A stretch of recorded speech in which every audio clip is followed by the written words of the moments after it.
clearing the energy. I got a topic that this wasn't a topic that I was going to come on and talk about. Well, I've been holding off on it for a lot of different reasons. Uh, but it's a big part of my life that I grew up, how I grew up. Oops, excuse me. So, let me start with I don't know how some people are going to be with this, but I'm speaking from my heart and what I've experienced. And I feel it's an important subject. And it has to do with basically being Catholic. I grew up very strict Catholic. My father was not from a Catholic. They didn't really practice religion like my mom is Irish, French and Irish, very Irish Catholic. My grandparents were. So we grew up. We grew up going to church all the time. We went through the sacraments. I'm going to stop saying because I notice I do that in videos. I'm sorry. I apologize. I'm trying to grab the information. I go, okay, bring it down. So I just did it again. Anyway, so this subject, why I'm talking about it is because of the fact that I've been taking care of my bedridden mother for over a year and a half now. And so she watches the Catholic channel every day. I put the Catholic channel on for her. So I listen, I overhear a lot. So it's pretty interesting to see how much it's changed since when I grew up. My brothers were altar boys. I grew up in Hyannis, Massachusetts. So we were near the Kennedys. We would see a church. So we're very familiar with that. My dad did work for them too. So very connected to them in that way. And it was, again, I loved being part of something. I was very little. We were all went into it at a very early age. So we'd go to church and then we'd go afterward for breakfast. And that was our Sundays before the Blue Law started. And then, of course, when you get older, you started working. So you broke a lot of those traditions. I did the sacraments. My brothers and I did the sacraments starting at the beginning when you go for, you go through the different, you get first baptized and so on and so forth up until you're basically, geez. Let's see, now it's almost into high school. It's into high school. So I sang in the choir. My brothers were altar boys. We had to go. My dad was working a lot. He was on the state police, so he wasn't around a lot. And he did his part of his life. I knew somewhat about it. He did a lot of. He was very much undercover. So my mother basically was the main handler in our household, and I'm going to use that term.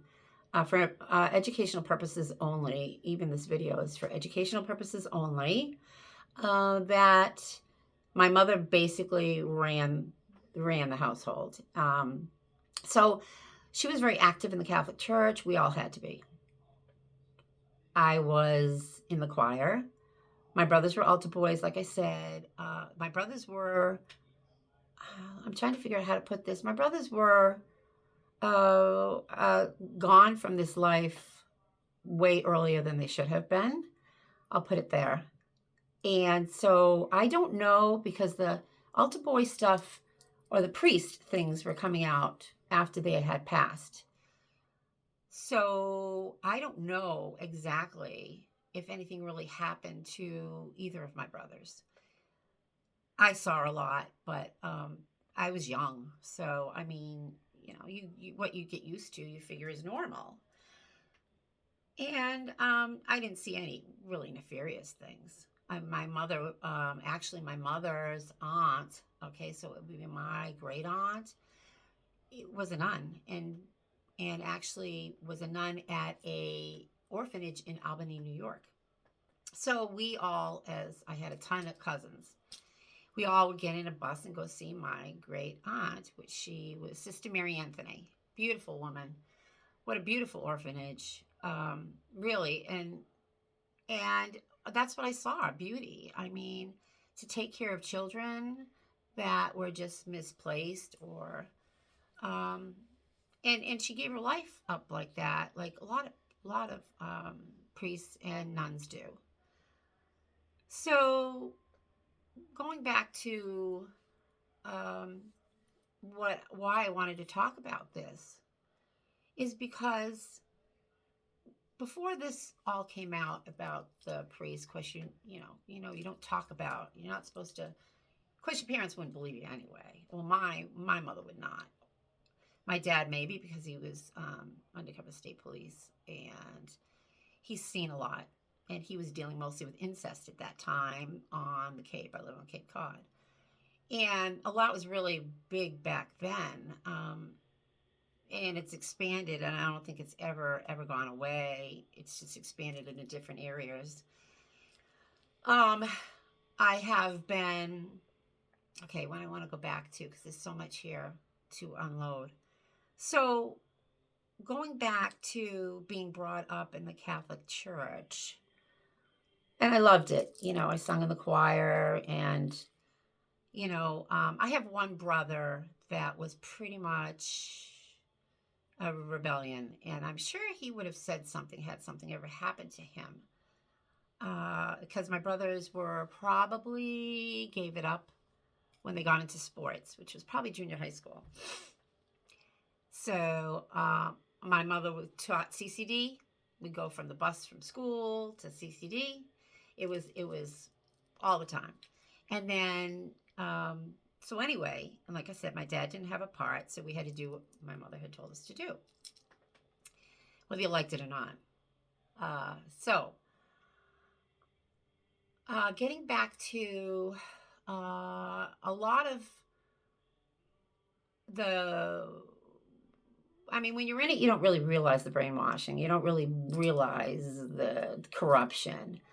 I'm not so sure where we were. It was extremely corrupted. Though I know I would come in at a young age with crystals on. I'd get crystals on my own, and I would get pulled aside and talked to. More often than not, I would get chastised for it. That crystals are not good. I just was always drawn to crystals. And to be honest with you, my mother very much is into the occult. My mother always liked readings, but hid it. Actually, she hid it.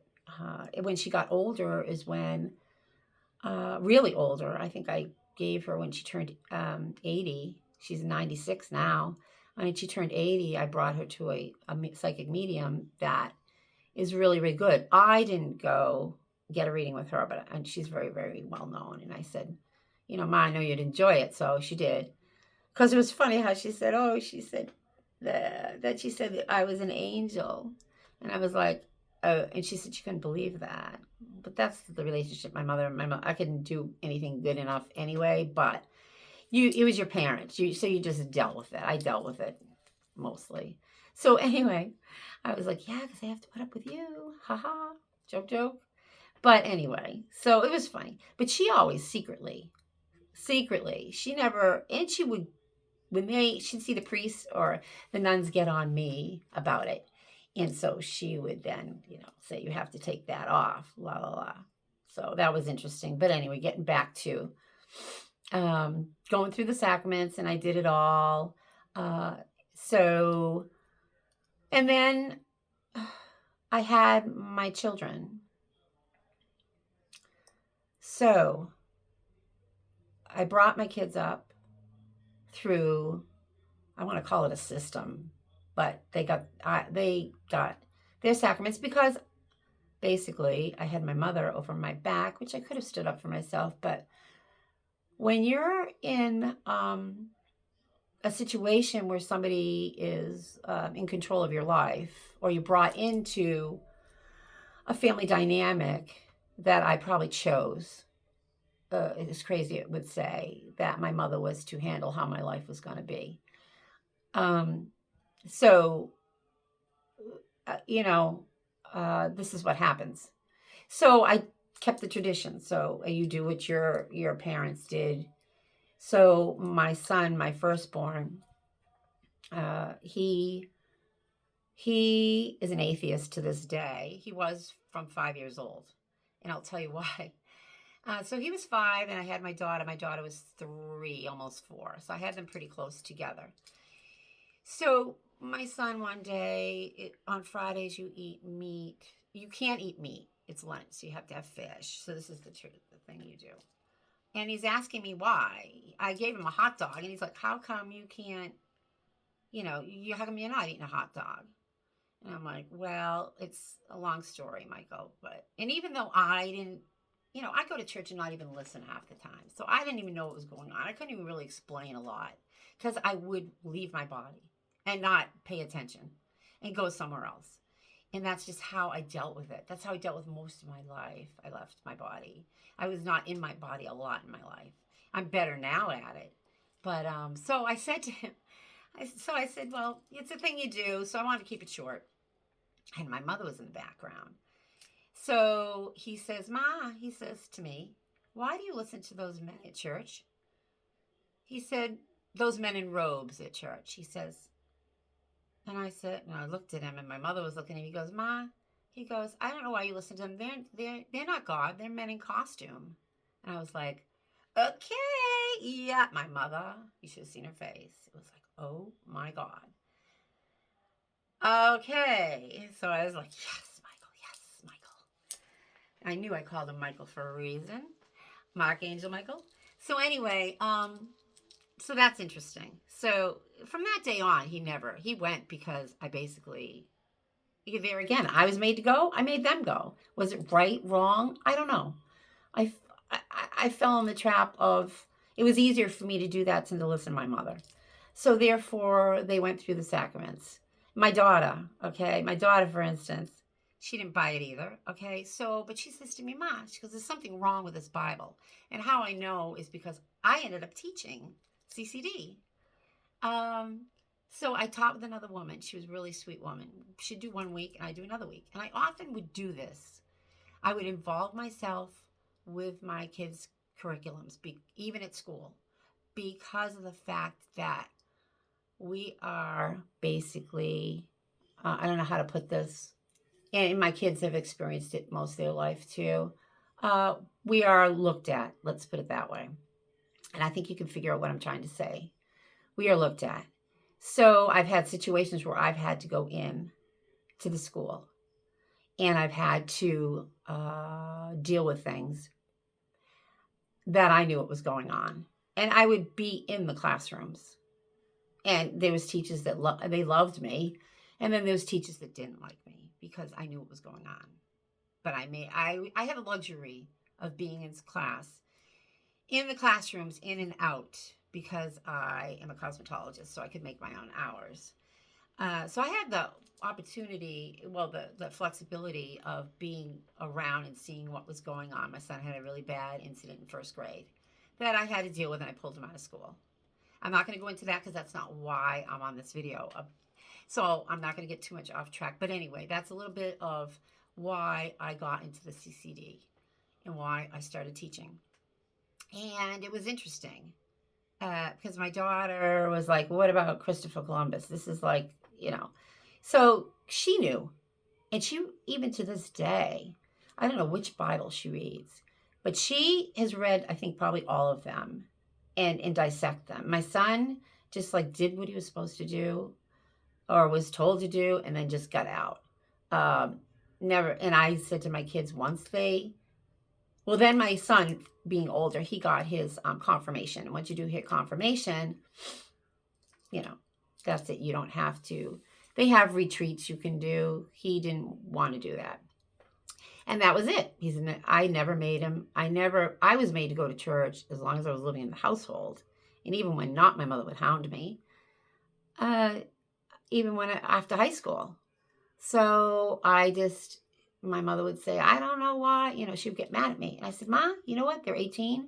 They can do what they want. And I felt like saying, you know what? I'm glad they don't go. Well, my son didn't. Let's put it that way. So my son never returned to the church after that. And I said, and I, like I said, I would have to say I didn't know any better. I did what my parents made me do, and I had them do what, and so forth. And their father grew up in a very strict Catholic household too. He was pretty rebellious himself, but I had, my mother-in-law at the time on my back too. So, and I just like was so at that point, my daughter did. She got to confirmation, and then she stopped going to church. But she did do the retreat before the end of confirmation. And I thought it was good for her because there was a lot of things that she wanted to figure out about the whole thing. And she's an Aquarian, so Aquarians are pretty, they're pretty inquisitive. They're for humanity. They right a lot of wrongs. I'm Capricorn, but I see myself more as Aquarian than a Capricorn, just because I lean more towards those tendencies also.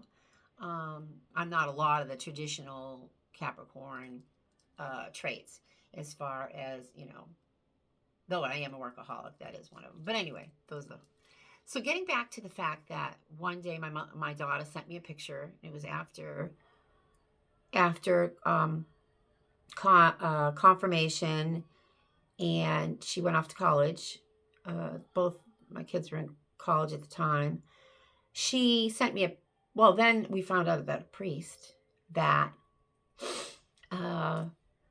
that she received confirmation from, and of course we know, and sat in class with, and he taught her, was brought up on charges.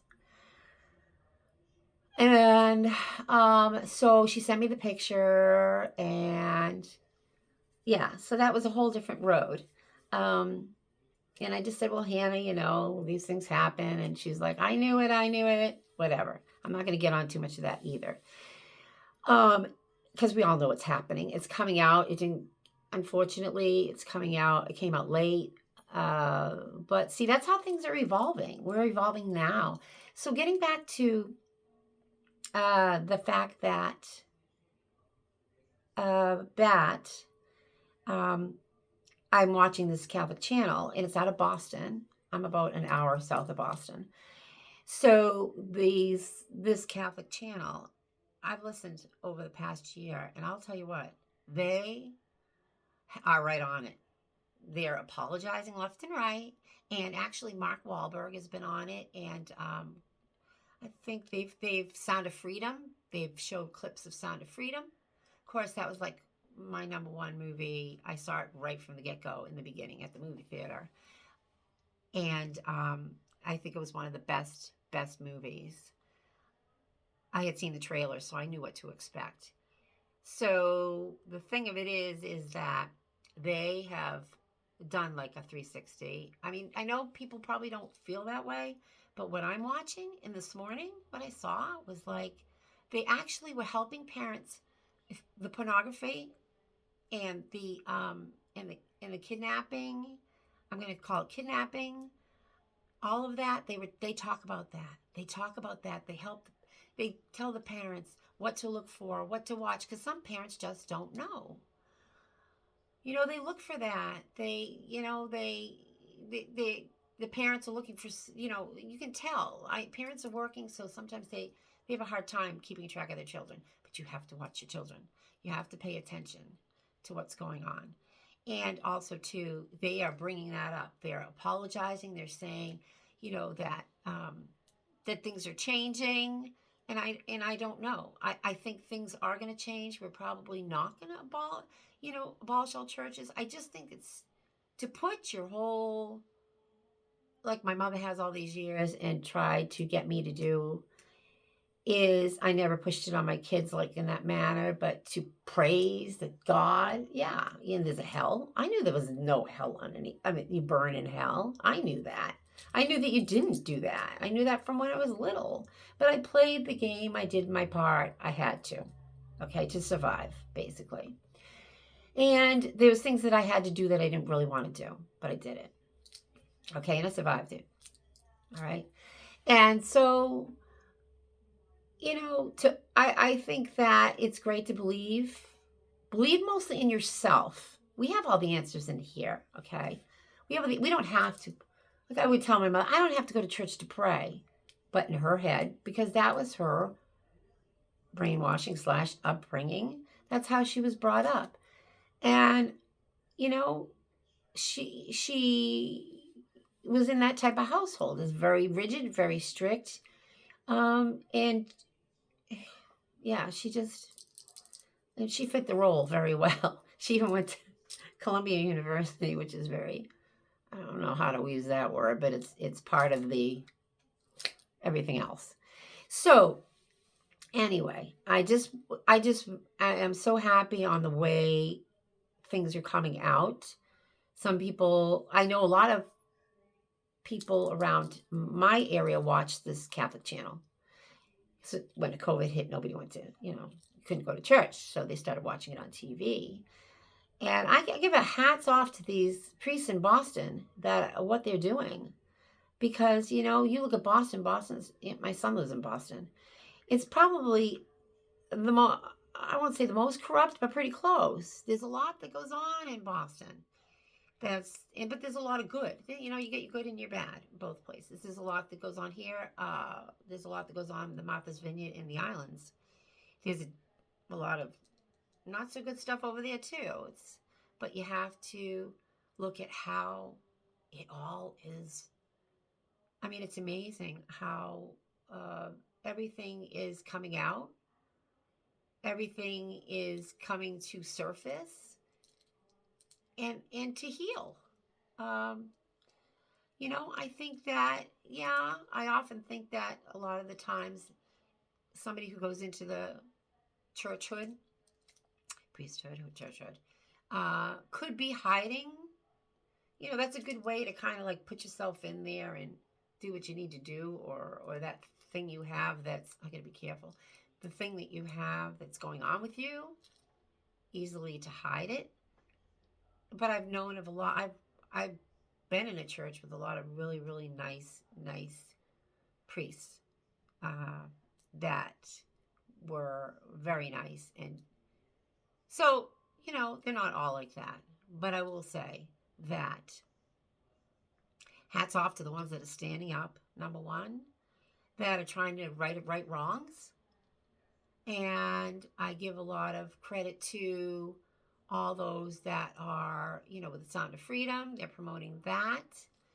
I give a hats off to all the people that are involving themselves in this evolution, this reveal, this movement of bringing everything out so it can be healed. So I just basically wanted to talk about that and how things have come a long way. Because back in the day, you wouldn't have been able to talk about this. I had a close situation, not in the church, but where I was. My girlfriend, she was a lot younger than me from the neighborhood. We walked to the local elementary school. And where I lived wasn't a really great area, and it still isn't today. We walked to school, and that's nothing wrong with walking to school, but there's just a lot you had to contend with when you were walking to school. So we got to the playground, and this woman basically tried to kidnap us, okay? She didn't pick up on it. I did. She was younger, so she was like, oh, let's go play with the dog. And meanwhile, the woman has a rope in her hand, and the woman just thought we were like, get in the car with the dog. If she didn't, she'd grab us with the rope or do something with the rope. And I just grabbed my little girlfriend. I said, and she'll say to me this day, she goes, you saved my life. I remember that. And we ran like hell. Ran like hell home. She lived near me in the neighborhood. I went home to tell my mother, and that didn't happen. No, that didn't happen. How could that happen? And my father he was off working or whatever. So it's like, no, that didn't happen. So anyway, but it's nice now that there's people you can go to. You can talk about it. There's groups. There's, there's communities. And I liked being part of a community. Unfortunately, it just, it was one I was forced into, but I did make the best of it. I really did. So you know, I I think that if people don't recognize how things are shifting, then it's too bad, because all you need to do is open your eyes, look around, listen to some things, and you can tell that we are in a major, major, major movement. And moving, I think we're probably in a good 4D right now, shifting, and people are becoming aware. And I just think that it's great. So I basically wanted to talk about that. I'm sure there's people that have were brought up in a strict Catholic household like I was, and can relate to this. But I hope you enjoyed it. But I mainly wanted to express how, I don't know in certain areas, maybe it's different in certain states or different areas, but I will say that these priests on the Catholic channel from Boston, Massachusetts are doing a great job. And I'm very proud of them. And they're trying to right a lot of wrongs. And it could be ones that know what's going on, because usually they ship them to a different diocese when that happens. Um, so now I believe it's kind of safe for them to probably come out, because things have been dripped out.